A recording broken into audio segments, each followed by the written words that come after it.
بسم اللہ الرحمن الرحیم۔ السلام علیکم، کیسے ہیں آپ سب؟ ہوپ فلی ٹھیک ٹھاک ہوں گے۔ Welcome to learn Quran at Islamic world. تاریخ عالم میں واقعہ معراج النبی صلی اللہ علیہ وآلہ وسلم انتہائی خصوصیت کا حامل ہے۔ یہ ایک ایسا عظیم واقعہ ہے جس پر ایمان اور عشق رسول سے سرشار مسلمان تو بجا طور پر فخر کرتے ہیں کہ ہم اس محبوب خدا کی امت ہیں کہ جنہیں رب کائنات نے حالت شعور میں زمینوں اور آسمانوں کی سیر کرائی۔ اللہ تعالیٰ نے اپنے محبوب صلی اللہ علیہ وآلہ وسلم کو تمام انبیاء سے ممتاز کرنے کے لیے جسمانی معراج شعور کی حالت میں کرائی، اور آپ صلی اللہ علیہ وآلہ وسلم راتوں رات مکۃ المکرمہ، بیت المقدس، مسجد اقصیٰ اور پھر وہاں سے آسمانوں پر تشریف لے گئے، کائنات کی سیر کی اور سدرۃ المنتہا پر پہنچ گئے، جہاں حضرت جبرائیل علیہ السلام نے فرمایا کہ اگر میں اس سے آگے ایک قدم بھی بڑھا تو میرے پر جل جائیں گے۔ سدرۃ المنتہا کے آگے آپ صلی اللہ علیہ وآلہ وسلم کا سفر مبارک آپ صلی اللہ علیہ وآلہ وسلم کی شان رسالت کی طرح ایسی عظیم بلندیوں کا سفر تھا جسے عقل سمجھنے سے قاصر ہے۔ معراج کے واقعہ کے وقت آپ صلی اللہ علیہ وآلہ وسلم کی عمر مبارک 51 سال 8 ماہ اور 20 دن تھی۔ یہ نبوت کا وہ زمانہ تھا جب نبی صلی اللہ علیہ وآلہ وسلم اور مسلمانوں پر کفار نے ظلم و ستم کی انتہا کر رکھی تھی۔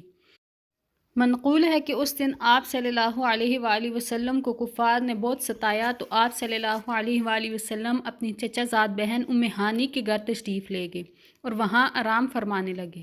ادھر اللہ کے حکم سے حضرت جبرائیل علیہ السلام 50,000 فرشتوں کے ساتھ براق لے کر نبی آخر الزماں حضرت محمد صلی اللہ علیہ وآلہ وسلم کی خدمت میں حاضر ہوئے اور عرض کیا، اے اللہ کے رسول، آپ کا رب آپ سے ملاقات چاہتا ہے۔ چنانچہ عرش سفر کی تیاریاں ہونے لگیں۔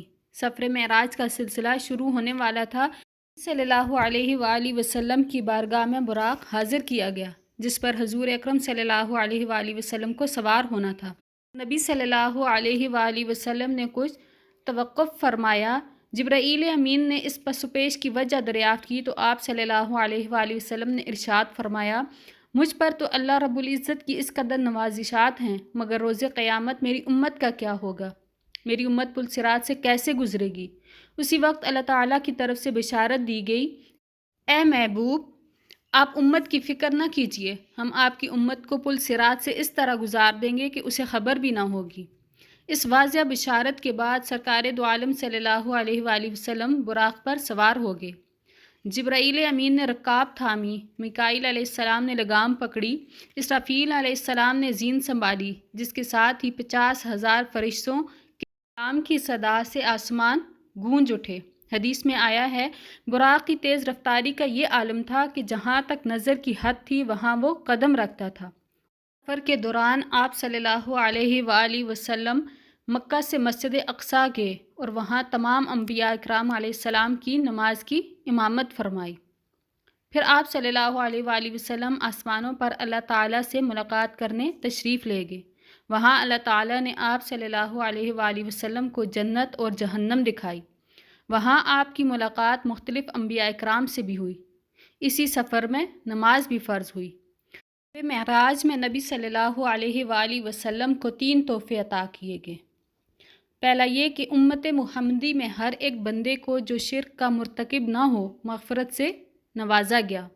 دوسرا، امت پر نمازیں فرض ہوئیں۔ اللہ تعالیٰ نے اپنے حبیب پاک کی تسکین کے لیے مزید کرم فرمایا اور ان 5 نمازوں کی ادائیگی کا ثواب 50 نمازوں کے برابر کر دیا۔ تیسرا تحفہ سورۃ البقرہ کی آخری آیات ہیں جس میں اللہ تعالیٰ کی طرف سے فرمایا گیا ہے، اشارہ کیا گیا ہے کہ جو دعائیں تم کو تلقین کی گئی ہیں وہ ہم سے مانگو، ہم تمہاری یہ دعائیں اور درخواستیں قبول کریں گے۔ معراج کی بابرکت رات میں آپ صلی اللہ علیہ وآلہ وسلم نے بہت عبادت کی اور سارا دن روزہ میں رہے۔ اس دن کی عبادت کو بہت زیادہ درجہ دیا گیا ہے۔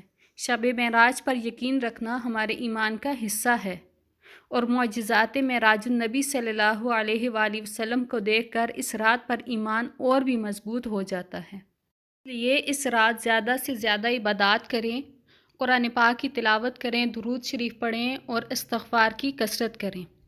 اللہ تعالی ہم سب پر اس رات کی برکتیں نازل فرمائے اور عبادت کی توفیق عطا فرمائے۔ آمین۔ دعاؤں میں یاد رکھیے گا۔ اللہ حافظ۔